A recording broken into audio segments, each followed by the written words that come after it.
செய்தியும் சிந்தனையும் என்கின்ற நிகழ்ச்சியின் வாயிலாக தினம்தோறும் பத்திரிகைகளில் வரக்கூடிய செய்திகளையும் அது குறித்த நமது பார்வைகளையும் பார்த்து வருகிறோம். அந்த அடிப்படையில் இன்றைய தினம் பத்திரிகைகளில் வந்திருக்கக்கூடிய மிக முக்கியமான ஒரு செய்தி, யுஜிசி அமைப்பினுடைய விதிமுறைகள் சிலவற்றிற்கு உச்சநீதிமன்றம் தடை விதித்து இருக்கிறது. யுஜிசி என்றால் என்னவென்பதை நீங்கள் எல்லாம் அறிவீர்கள். யூனிவர்சிட்டி கிராண்ட் கமிஷன் என்று சொல்லப்படக்கூடிய பல்கலைக்கழகங்களினுடைய விதிமுறைகளை வகுக்கக்கூடிய, அவற்றிற்கான ஸ்டாண்டர்ட்ஸை, தரத்தை நிர்ணயிக்கக்கூடிய, அதில் இருக்கக்கூடிய பாடத்திட்டங்களுக்கான வழிமுறைகளை சொல்லக்கூடிய, அவற்றை ஆடிட் பண்ணக்கூடிய ஒரு அமைப்பாக யுஜிசி என்பது இருக்கிறது. இந்த அமைப்பின் சார்பாக சில விதிமுறைகள் சமீபத்தில் வெளியிடப்பட்டிருக்கிறது. அந்த விதிமுறையை உச்சநீதிமன்றம் தடுத்திருக்கிறது. என்ன விதிமுறைகள் என்று பார்க்குமையானால், ஈக்குவாலிட்டி அண்ட் ஆப்பர்ச்சுனிட்டி விங் அல்லது அதுக்கான ஒரு ஃபோரமை ஒவ்வொரு பல்கலைக்கழகங்களும் அமைக்க வேண்டும். அந்த பல்கலைக்கழகங்களில் இருக்கக்கூடிய பிற்படுத்தப்பட்ட, தாழ்த்தப்பட்ட மாணவர்களுக்கு தேவையான பிரதிநிதித்துவம், தேவையான சமத்துவம் கிடைப்பதை உறுதி செய்ய வேண்டும். அவ்வாறு அதில் யாருக்காவது மாற்று இருக்குமேயானால், குறை இருக்குமேயானால் அதை தீர்ப்பதற்கான ஒரு குழு அமைக்கப்பட வேண்டும். அந்த குழுவிடம் இப்படிப்பட்ட பாதிப்படைந்த மாணவர்கள் தங்களுடைய கருத்துக்களை, தங்களுடைய கம்ப்ளைண்ட்களை தெரிவிக்கலாம். அதை விசாரித்து ஒரு குறிப்பிட்ட நேரத்தில் அதற்கான பதிலை அளிக்க வேண்டும். அதில் யாராவது தவறு செய்திருந்தால் அந்த தவறு செய்தவர்களுக்கு உரிய தண்டனை வழங்கப்பட வேண்டும். ஒருவேளை அவ்வாறான தண்டனைகள் வழங்கப்படவில்லை என்றால் நடவடிக்கை எடுக்காத அந்த நிறுவனத்தினுடைய, அந்த கல்லூரியினுடைய அல்லது அந்த பல்கலைக்கழகத்தினுடைய அங்கீகாரம் ரத்து செய்யப்படும், அவர்களுக்குண்டான அந்த மானியங்கள் வழங்கப்படாது என்பது மாதிரியான விதிமுறைகளை வகுத்து இந்த அறிவிப்பானது வந்திருந்தது. இதற்குத்தான் உச்சநீதிமன்றம் தடை விதித்து இருக்கிறது. உச்சநீதிமன்றம் தடை விதித்திருக்கக்கூடிய இந்த விஷயத்தை பொறுத்தவரையில இது என்ன மோசமான ஒரு விதிமுறை? நல்ல விதிமுறை தானே. எல்லா மக்களுக்கும் சமத்துவம் கிடைக்க வேண்டும் என்பதற்காக கொண்டு வரப்பட்ட விதிமுறைக்கு ஏன் உச்சநீதிமன்றம் தடை விதிக்கிறது என்கின்ற கேள்வி நம்மில் பலருக்கு எழுகிறது. எதனால் இந்த பொதுவாக யுஜிசி, அதுவும் குறிப்பாக மோடியின் அரசிற்கு கீழ் இருக்கக்கூடிய ஒரு அமைப்பானது இந்த மாதிரி எல்லாம் செய்ய மாட்டாங்களே, இது எதனால் இது நடந்தது என்று பார்ப்போமேயானால், இதற்கான விதையை விதைத்தது 2 பெண்கள். ரோஹித் விமலா என்கின்ற ஒரு மாணவரினுடைய தாயும், பாயல் தத்வி என்று சொல்லக்கூடிய ஒரு பெண்ணினுடைய தாயும் இணைந்து ஒரு வழக்கை தொடுக்கிறார்கள். யார் இந்த ரோஹித் விமலா, யார் இந்த பாயல் தத்வி? இவர்கள் இருவரும் உயர் கல்வி நிறுவனங்களில் தங்களுக்கு இழைக்கப்பட்ட கொடுமைகளினால் தற்கொலை செய்து கொண்டு இறந்து போனவர்கள். தற்கொலையை எந்த வகையிலும் நியாயப்படுத்த முடியாது. அது ஒரு பலவீனமான ஒரு நடவடிக்கை. அப்படிப்பட்ட ஒரு விஷயத்தை நோக்கி யாரும் செல்லக்கூடாது. ஆனால் இந்த ரோஹித் விமலாவும் பாயல் தத்வியும் எதற்காக இந்த நடவடிக்கை மேற்கொண்டார்கள்? ரோஹித் விமலா என்று சொல்லக்கூடியவர் ஒரு மிக சிறந்த ஒரு அறிவியல் மாணவராக இருந்தார். உஸ்மானியா பல்கலைக்கழகத்தில் அவர் படித்துக் கொண்டு இருந்தார். அம்பேத்கரினுடைய பெயரில் ஒரு அமைப்பை அந்த பல்கலைக்கழகத்தில் உருவாக்கினார். அதற்காக குறிவைக்கப்பட்டார். அங்கு இருக்கக்கூடிய உயர் சாதியை சார்ந்த பேராசிரியர்களால் அவர் குறிவைக்கப்பட்டு ஓரம் கட்டப்பட்டார். எந்த அளவிற்கென்றால், ஒன்றுமே படிக்காமல் அன்றைக்கு உயர்கல்வி அமைச்சராக இருந்த ஸ்மிருதி இரானி என்று சொல்லப்படக்கூடிய ஒருவரினுடைய நேரடி மிரட்டல்களும் இருந்ததாக சொல்லப்படுகிறது. இந்த அழுத்தங்களை தாங்க முடியாமல் ரோஹித் விமலா தற்கொலை செய்து கொண்டார். இது தவறு. ஆனால் அப்படிப்பட்ட ஒரு விஷயம் நடந்தது.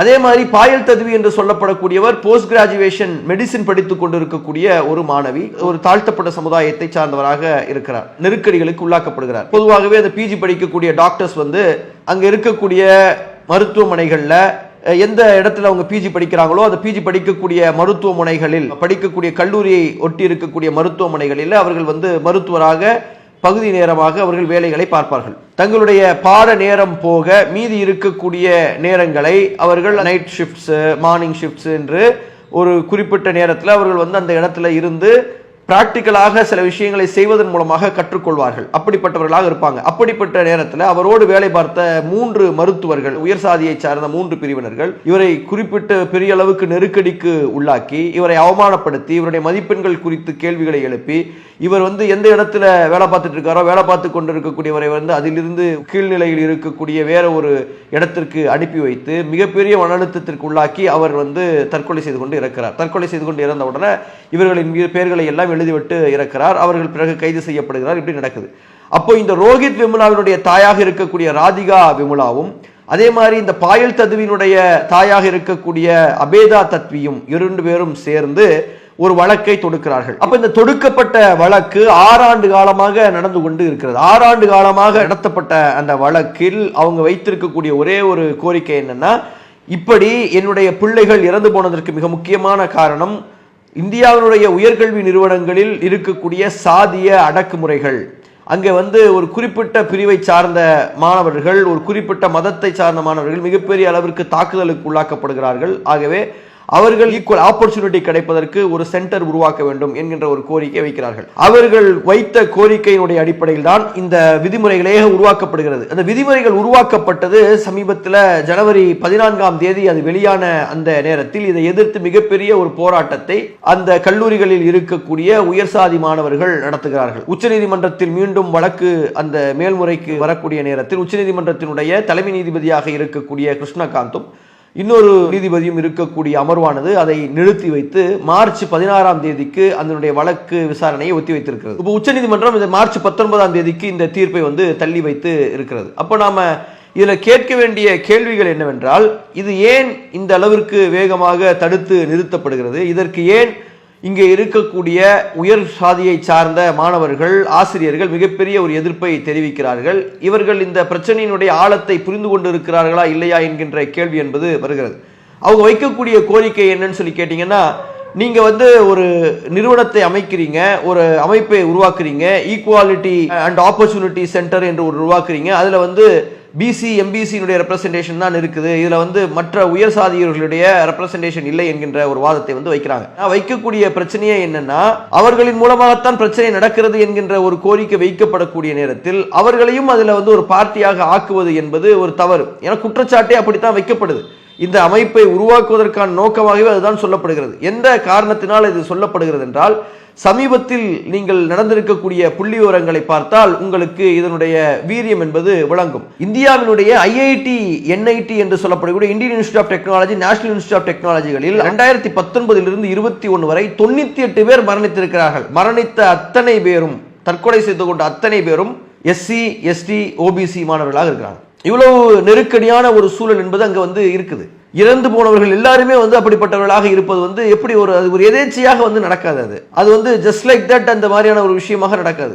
அப்போ மற்றவர்கள் தற்கொலை செய்து கொள்வதில்லை. தற்கொலை யார் செய்து கொண்டிருந்தாலும் தவறு. உயர் சாதியை சார்ந்தவர்களாக இருந்தாலும், பிராமணர்களாக இருந்தாலும், ஓசி என்று சொல்லக்கூடிய ஓபன் காம்படிஷன் என்று சொன்னார்களும் அவர்களும் மாணவர்கள், அவர்களும் சிறு பிள்ளைகள் தான். அவங்களுக்கும் பிரச்சனைகள் இருக்கும். அந்த பிரச்சனைகளுக்கு இந்த முடிவை எடுக்கக்கூடாது, அவர்களும் சரி செய்யப்பட வேண்டியவர்கள். ஆனால் சூழல் என்ன இருக்கு? Indian institute of technology, national institute of Technology, மிகப்பெரிய உயர் நிறுவனங்களில் மரணிக்கக்கூடியவர்களுடைய பட்டியலை எல்லாம் பார்த்தால் எல்லாமே பிசி, எம்பிசி, எஸ்சி, எஸ்டி மாணவர்களாக இருக்கிறாங்க. அப்போ அங்க இருக்கக்கூடிய என்விரான்மெண்ட் இந்த மாணவர்களுக்கு போதுமானதாக இல்லை, தோதானதாக இல்லை என்பது தெரிகிறது. உதாரணத்துக்கு நீங்கள் பார்ப்பீர்களேயானால், அந்த ஐஐடிகளில் இருக்கக்கூடிய ஆசிரியர்களுடைய சதவிகிதத்தை சமீபத்தில் வெளியிட்டிருக்கிறாங்க. ஒட்டுமொத்தமாக ஐஐடிகள்ல இருக்கக்கூடிய ஆசிரியர்களுடைய சதவிகிதம், ப்ரொஃபசர்ஸ் என்று சொல்லப்படக்கூடிய உயர்ந்த பேராசிரியர் பதவிகளில் பிசி என்கின்ற பிரிவை சார்ந்தவர்கள் வெறும் 4.5% தான் இருக்கிறாங்க. அசோசியேட் ப்ரொஃபசர் என்று சொல்லப்படக்கூடிய இடத்துல 6.5% இருக்கிறாங்க. ஆனால் இந்தியாவில் ஓபிசியினுடைய ரெப்ரசன்டேஷன் என்ன? இந்தியாவில் ஓபிசிக்கள் ஏறக்குறைய 30-35% மேல இருக்கிறாங்க. இது நம்ம கொடுக்கக்கூடிய ரிசர்வேஷன்லயே 49.5% கொடுக்கக்கூடிய ரிசர்வேஷன்ல ஏறக்குறைய 27% அவர்களுக்கு தான் கொடுக்கப்படுகிறது. ஏறக்குறைய 50%க்கும் அதிகமாக இருக்கக்கூடியவர்கள் ஓபிசிக்கள் இந்த நாட்டில். அவ்வளவு பேர் இருக்கக்கூடிய அந்த கூட்டத்தில் வெறும் 4.5% தான் ஐஐடிகளில் ப்ரொஃபசர்களாக இருப்பார்கள் என்றால் என்ன ஒரு நிலை? அப்ப நம்ம இதை எண்ணி பார்க்க வேண்டிய ஒரு சூழல் என்பது இருக்கிறது. ஐஐடிகளில் வேலை பார்க்கக்கூடிய ப்ரொஃபசர்களே தாங்கள் ஜாதிய ரீதியான ஒடுக்குமுறைகளுக்கு உள்ளாக்கப்படுகிறோம் என்று காரணங்களை சொல்கிறார்கள். விபின் வீட்டில் என்று சொல்லப்படக்கூடிய ஒரு கேரளாவை சார்ந்த ஒரு பிற்படுத்தப்பட்ட சமுதாயமோ தாழ்த்தப்பட்ட சமுதாயத்தை சார்ந்த ஒரு பேராசிரியர் சமீபத்தில் 2020 அவர் எப்படிப்பட்ட ஒரு விஷயத்தை சொல்றாருன்னு சொல்லி கேட்டீங்கன்னா, நான் ஐஐடி மெட்ராஸ்ல மிகப்பெரிய அளவிற்கு நெருக்கடிக்குள்ளாக்கப்பட்டேன், என்ன ஜாதி ரீதியாக என்னை நெருக்கடிக்குள்ளாக்கினார்கள் என்கின்ற ஒரு குற்றச்சாட்டை அவர் வைத்தார். அதே மாதிரி ஐஐடி மெட்ராஸில் 20-25 ஆண்டுகளுக்கும் மேலாக வேலை பார்த்த வசந்தா கந்தசாமி என்று சொல்லப்படக்கூடிய ஒரு ப்ரொஃபசர், அவரும் தன் மீது ஏகப்பட்ட இந்த மாதிரியான குற்றச்சாட்டுகளை வைக்கிறாங்க. நான் பிராமண சமுதாயத்தை சார்ந்தவர் இல்லை என்கின்ற ஒரு காரணத்தினால் எனக்கு இவ்வளவு நெருக்கடிகள் எனக்கு வந்தது. என்னை விட பெரிய அளவுல திறமை இல்லாதவர்களுக்கு முன்னுரிமை கொடுக்கப்பட்டது. இப்ப என்ன எஃபிஷியன்ட் இல்லைன்னு சொல்ல முடியுமா? நான் எஃபிஷியன்ட்டா, A Rangan second class MSc எஃபிஷியன்ட்டா, ஜி காமத் ஒன்மே ப்ரொடியூஸ் பண்ணாதவன் எஃபிஷியன்ட்டா, அவன் பிசியோ தலித்தையும் அவன் எஃபிஷியன்ட் இல்லைன்னா இவனுங்க முட்டாள்னு நான் சொல்லுவேன். அவன் அதுக்கு வருத்தப்பட்டு பயனே கிடையாது. அவனுங்க தான் முட்டாள். யார் எஃபிஷியன்ட்? இப்ப மேத்ஸ் டிபார்ட்மெண்ட்ல என்னோட படிச்ச என்னோட வேலை செஞ்ச எல்லாரையும் எடுத்து பாருங்க, என்னோட எஃபிஷியன்ட்டா எவனா இருக்கானா, ஏன் எனக்கு இது பண்ணல, எஃபிஷியன்சியை ரெஸ்பெக்ட் பண்றான்ல, ஏன் எனக்கு அவன் கொடுக்கல, எந்த காரணத்தால எனக்கு ப்ரொஃபஸர் போஸ்ட் டினை ஆச்சு. அவனுங்க எல்லா வெப்சைட்டையும் எடுத்து பாருங்க, ஓப்பனா என் வெப்சைட் இல்லைன்னா நான் இவ்வளோ குவாலிஃபைடுன்னு போடுறானான்ட்டு போடவே மாட்டான். It is one of the mandatory rules. நிட்டு எல்லாத்துலேயும் வேலை செய்கிறவங்க எல்லாருமே நிட் ஐஐடியில் வந்து டீச்சர் வந்து அவனுடைய ப்ரொஃபைலை போடணும். எல்லாம் ப்ரொஃபைல் எல்லாம் எடுத்து பார்த்தீங்கன்னா எம்டியாக வரும், போட்டுக்க மாட்டான். அது நீதிமன்றமும் கேட்க முடியாது, யாருமே கேட்க முடியாது. Above constitution constitution, they are not bound by constitution. அதான் ஒய் ஏன்? ஏன்னா அவனுக்கு அவ்வளவு திமிரு. எந்த அடிப்படையில? ஜாதி அடிப்படையில. ஜாதி தான், ஜாதி திமிரு, நெட்வொர்க்கிங். அவனை சப்போர்ட் பண்ண இருக்காங்க இல்லங்க, ஏதாவது ஒரு தவறு செய்யறான்னா அவனை சப்போர்ட் பண்றதுக்கு யார் வேணாலும் வரான்ல. இல்ல ஜனநாயக முறையில தான் நம்ம வாழறோம். ஜனநாயகம்னா என்னன்னு கேட்பாங்க. நாங்க மனு முறையில் தான் வாழறோம்னு வாங்க. மனு ஃபாலோ பண்ணா நம்ம எப்படி சூத்ராஸ்க்கு எஜுகேஷன் காதுல கேட்டுட்டா கூட ஈயத்தை காசி ஊத்த சொன்னானே இன்னொருக்குல்ல, அதான லாஸ் ஆஃப் மனுன்றான். நான் 90க்கும் அதிகமான புத்தகங்களை கொடுத்திருக்கக்கூடிய நேரத்தில் அந்த புத்தகங்களை இந்தியாவில் வெளியிட முடியாமல் அமெரிக்காவில் வெளியிடக்கூடிய ஒரு சூழல் என்பது உருவானது. 130 புஸ்தகம் எழுதியிருக்கேன், எல்லாமே அமெரிக்காவில் தான் பப்ளிஷ் ஆயிருக்கு. 130 not e books, they are bound volumes. இந்த 130 புஸ்தகமும் நெட்லேயும் ஃப்ரீயாக இருக்கு, அவைலபிளா, யார் வேணாலும் எடுத்து படிக்கலாம். எவன்னா வக்கிருந்தா, எவன்னா ரியலாகவே நான் மேத்தமெட்டிஷியன், நான் எஃபிஷியன்ட்னா ஒரு 5 புஸ்தகம் எழுதட்டும். எழுதியிருக்கானா பாருங்க. அதுலேயும் என் புஸ்தகம் சிலர் எழுதுவோம், அதில் அவ்வளோ மிஸ்டேக்ஸ் இருக்கும். நான் எதையும் சொல்கிறது இல்லை, ஏன்னா நெகட்டிவாக நம்ம ஏன் அவனுங்களை பற்றி பேசணுன்றது. 5 புஸ்தகம் எழுதட்டும் ஒவ்வொருத்தனும், நாடு ரியலாகவே ஃப்ளரிஷ் ஆகும். அதே மாதிரி 1000க்கு மேலே பேப்பர்கள் எழுதியிருக்கேன், ரிசர்ச் பேப்பர்ஸ். எதனா உன்னை இவனுங்க ஃப்ளவுட் பண்ணி இந்த பேப்பரில் இது இல்லைன்னு சொல்லட்டும், அல்லது இவனுங்க காப்பி அடித்து வச்சிருக்கானுங்களே தீசிஸ், அது மாதிரி காப்பி அடிச்சிருக்கட்டும். அதனால நான் வந்து இப்பவும் எழுதிட்டு தான் இருக்கேன். சவால் விடுறீங்க? ஆமா, சவால் தான். ஏன்னா நான் எதுக்குமே இவனுங்க கிட்ட அஞ்ச மாட்டேன், இவனுங்களால என்ன எதுவுமே பண்ண முடியாது. அங்க இருக்கக்கூடிய தலித் மாணவர்கள், அங்க இருக்கக்கூடிய பிற்படுத்தப்பட்ட மாணவர்கள் மிகப்பெரிய அளவிற்கான ஒரு நெருக்கடிக்கு உள்ளாக்கப்படுகிறார்கள். இன்னும் சொல்ல போனால் கருப்பு நிறத்தில் ஒரு மாணவர் அங்கு இருந்து விடுவாரையானால் அவரை நடத்தக்கூடிய விதமே வேறு விதமானதாக வந்து இருக்கிறது என்கின்ற ஒரு விஷயம் எல்லாம் சொல்லப்பட்டுச்சு. காஸ்ட் தான் கலர், கொஞ்சம் டார்க் வந்துட்டா அவன் ஜென்மத்துல அவன் பாஸ் பண்ணி போக முடியாது. இதெல்லாம் பொய்யா என்று நாம பார்த்தோம் என்றால் உண்மை இருக்குமோ என்கின்ற ஒரு விஷயம் என்பது வருகிறது. உதாரணத்துக்கு சொல்வதானால் 2019 பாத்திமா லத்தீப் என்று சொல்லப்படக்கூடிய ஒரு பெண், ரொம்ப பிரில்லியண்டான ஸ்டூடெண்ட் என்று சொல்லப்படுறாங்க. MA ஹியூமானிட்டிஸ் என்கின்ற ஒரு படிப்பை வந்து அவங்க வந்து அங்க படிக்கிறாங்க. அந்த படிப்பில் முதல் வருஷம் அந்த பெண் சேர்றாங்க. கேரளாவினுடைய கொல்லம் என்கின்ற பகுதியை சார்ந்தவர். அவருடைய தந்தை அவரை வந்து சென்னையில சேர்க்கிறாரு. காரணம் என்னன்னா, சென்னையில வந்து இந்த மாதிரியான டிஸ்கிரிமினேஷன்ஸ் இருக்காது, இந்தியாவில் மற்ற இடங்களில் இருக்கக்கூடிய டிஸ்கிரிமினேஷன்ஸை விட சென்னையில் இருக்காது என்று அவர் IIT மெட்ராஸை தேர்ந்தெடுக்கிறார். அவருக்கு இந்தியாவில் எங்கே வேணாலும் கிடைத்திருக்கும், அவ்வளவு நல்ல மார்க் வந்து அவர் வந்து என்ட்ரன்ஸ் எக்ஸாமில் எடுத்ததாக வந்து சொல்லப்படுகிறது.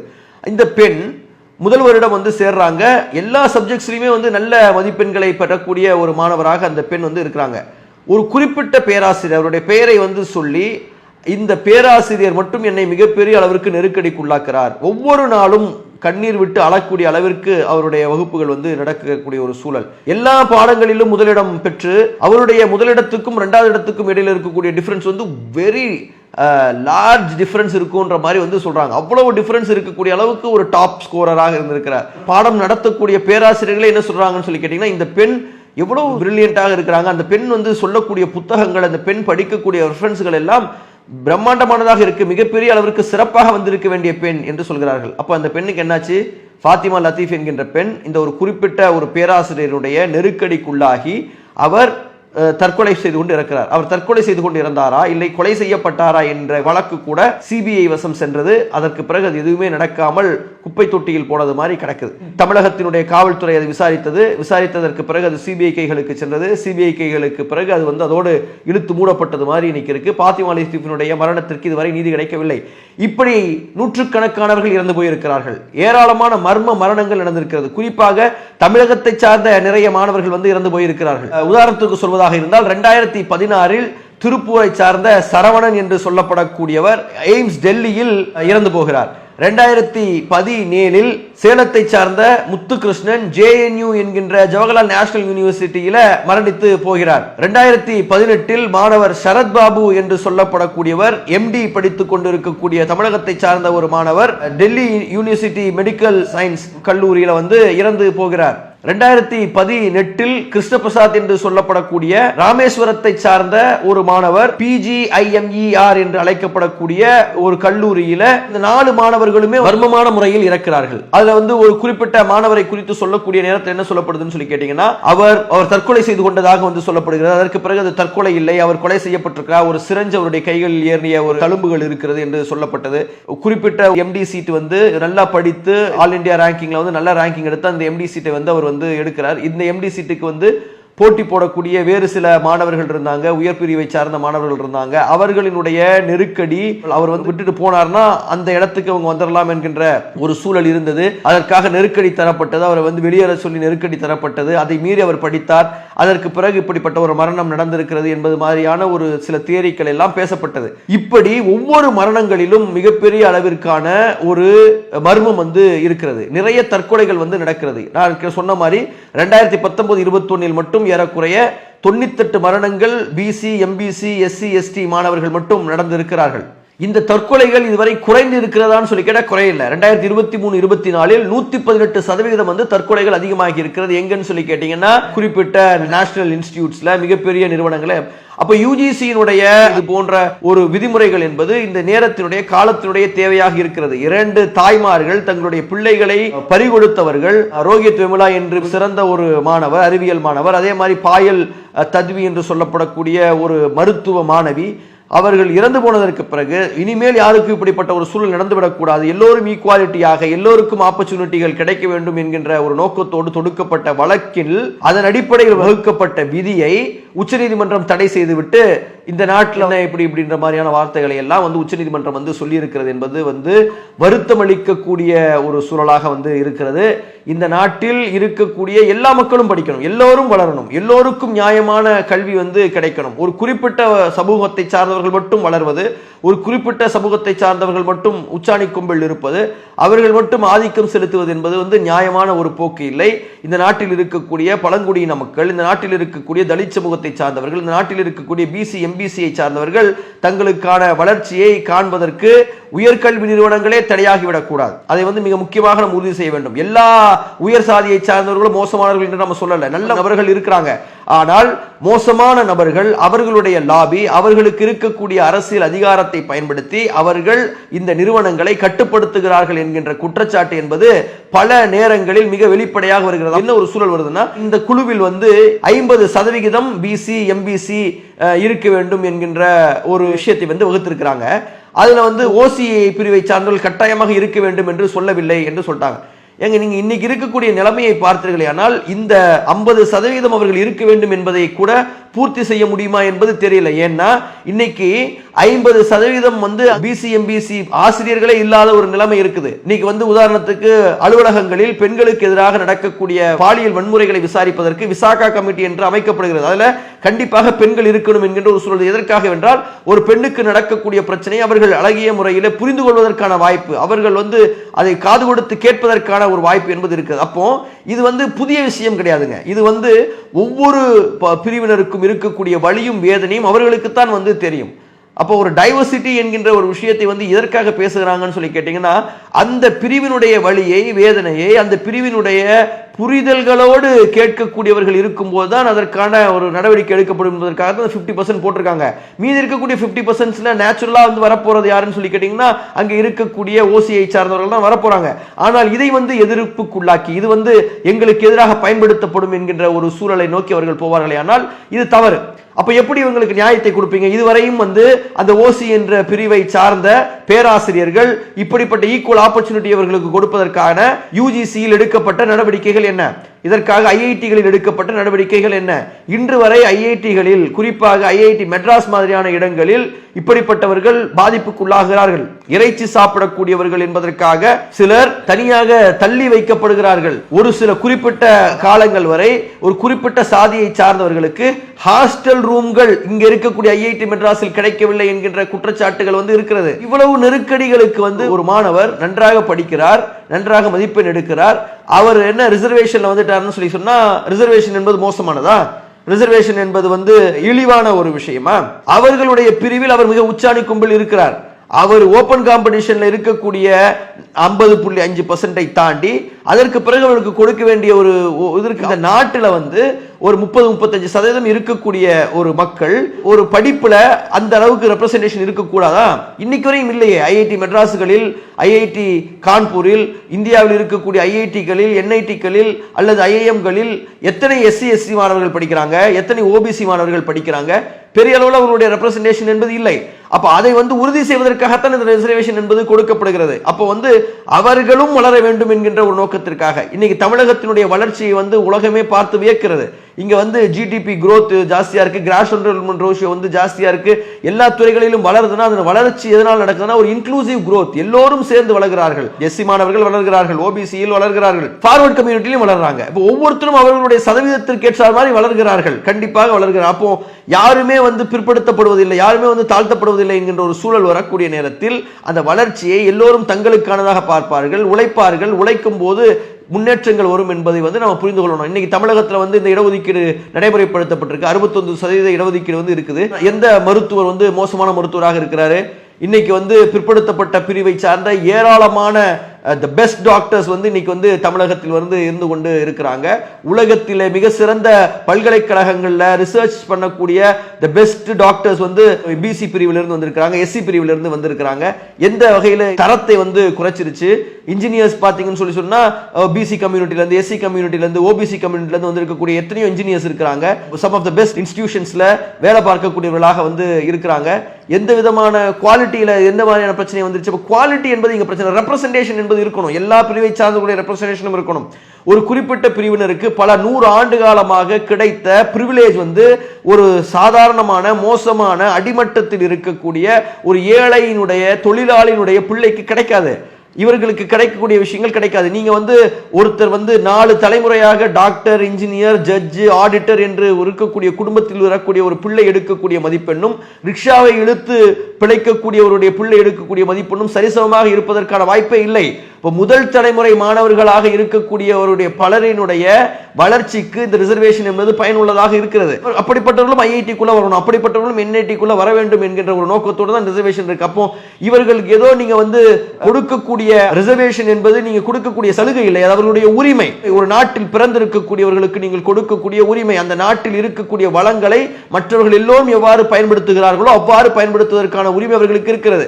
ஐஐடி ஆக இருந்தாலும், என்ஐடி ஆக இருந்தாலும், ஜேஎன்யூ ஆக இருந்தாலும், இருக்கக்கூடிய என்ன நிறுவனங்களாக இருந்தாலும் அவற்றில் வேலை பார்க்கக்கூடிய ஆசிரியர்களுக்கான சம்பளம், அங்கே கட்டப்பட்டு இருக்கக்கூடிய கட்டிடங்கள், அந்த கட்டிடங்களுக்கு செலவு செய்யப்பட்டிருக்கக்கூடிய செலவு எல்லாரும், எல்லா இந்தியர்களும் தங்களுடைய கைகளில் இருந்து கொடுத்த பொருளாதாரத்தால் கட்டப்பட்டது. ஒவ்வொரு இந்தியனுடைய பொருளாதாரமும் அதில் இருக்குது. எல்லோருடைய பொருளாதாரமும் அதில் இருக்குன்னும் போது, எல்லாருடைய வரியும் அதற்கு போகுது என்பதும் போது அவர்களுக்கு உண்டான ரெப்ரசன்டேஷன் என்பது கொடுக்கப்பட வேண்டும். அப்பதான் ஒரு நாடு வந்து வளரும், அப்பதான் ஒரு நாடு வந்து சுபிட்சமாக இருக்கும். ஒரு பக்கம் மட்டும் வளர்ந்து இன்னொரு பக்கம் வளரவில்லை என்றால் அதற்கு பேர் வளர்ச்சி இல்லை, அதற்கு பேர் வீக்கம். வீக்கம் என்பது இந்த நாட்டிற்கு நல்லதில்லை. அப்ப இதை வந்து புரிந்து கொள்ள வேண்டும். அப்ப வந்து இரண்டு தரப்புகளும் இதை புரிந்து கொண்டு இந்த யுஜிசியினுடைய கைட்லைன்ஸை வந்து நடைமுறைப்படுத்துவதற்கு இந்த மார்ச் 19ஆம் தேதி சுப்ரீம் கோர்ட் வந்து திரும்ப விசாரணைக்கு சொல்லியிருக்கு.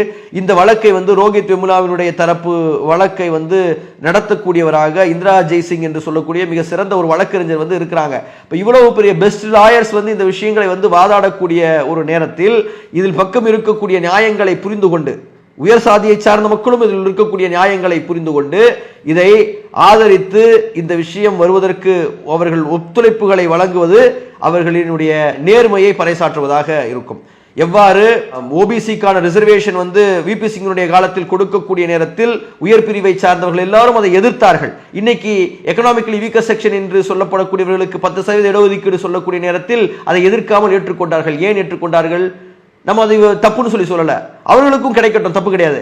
ஆனால் என்ன சொல்ல வேண்டிய விஷயம் இருக்குன்னு சொல்லி கேட்டீங்கன்னா, இப்ப நீங்கள் ஏற்றுக்கொண்டீர்கள், அதற்கு முன்னாடியே எதிர்த்தீர்கள். அப்ப அதற்கு முன்னாடி எதிர்த்தது, அதை வைத்து நீங்கள் செய்த அரசியல், மண்டல் கமிஷனுக்கு எதிராக நீங்கள் செய்த பாபர் மசூதி அரசியல் எல்லாம் நம்முடைய நினைவுக்கு வந்து போகிறது. அப்ப இந்த மாணவர்கள் பாதிக்கப்படாமல் இருக்க வேண்டிய ஒரு சூழல், இந்த மாணவர்களுடைய நலன்கள் பாதுகாக்கப்பட வேண்டிய ஒரு சூழல், இன்னொரு ஃபாத்திமா லத்தீப், இன்னொரு ரோஹித் விமுலா, இன்னொரு பாயல் தத்வி உருவாகி விடாமல் இருப்பதற்கு, மர்மமான மரணங்கள் நிகழாமல் இருப்பதற்கு, ஒவ்வொரு இன்ஸ்டிடியூஷனும் சூசைடை நடத்துவது என்பது ஒரு இன்ஸ்டிடியூஷனல் மர்டர் என்கின்ற ஒரு வார்த்தை என்பது பலரால் பயன்படுத்தப்படுகிறது. அப்படிப்பட்ட கொலைகளை நடத்தக்கூடிய கொலைக்களங்களாக அந்த நிறுவனங்கள் மாறிவிடாமல் எல்லோருக்கும் நியாயமான வாய்ப்புகளை கிடைப்பதற்கு எல்லோரும் சேர்ந்து ஒத்துழைக்க வேண்டும். அதை உச்சநீதிமன்றம் உறுதி செய்ய வேண்டும். இன்றைய அரசாங்கம் இதை சும்மா பேருக்கு கொண்டு வந்து விடாமல் உத்தரப்பிரதேச தேர்தலில் வெற்றி பெறுவதற்கும், உத்தரப்பிரதேசத்தில் ஏற்கனவே அவர்களை எதிர்த்து கொண்டிருக்கக்கூடிய பிராமணர்களை வாயை அடைப்பதற்காக பயன்படுத்தக்கூடிய ஒரு டாக்டிக்ஸாகவும் இதை பயன்படுத்தாமல் மோடியினுடைய அரசு இதை நின்று இந்த விஷயத்தை நடைமுறைப்படுத்துவதற்குண்டான வேலைகளை செய்ய வேண்டும். அதைத்தான் இந்த சமூகம் எதிர்பார்க்கிறது. எல்லாம் வல்ல இறைவன் விஷயம் நல்ல முறையாக முடிவதற்கு உதவுவானாக. வாஹிர் துவானா அனில் ஹம்துலில்லாஹ். அஸ்ஸலாமு அலைக்கும் வரஹ்மத்துல்லாஹ். அல்லாஹு அக்பர், அல்லாஹு அக்பர்.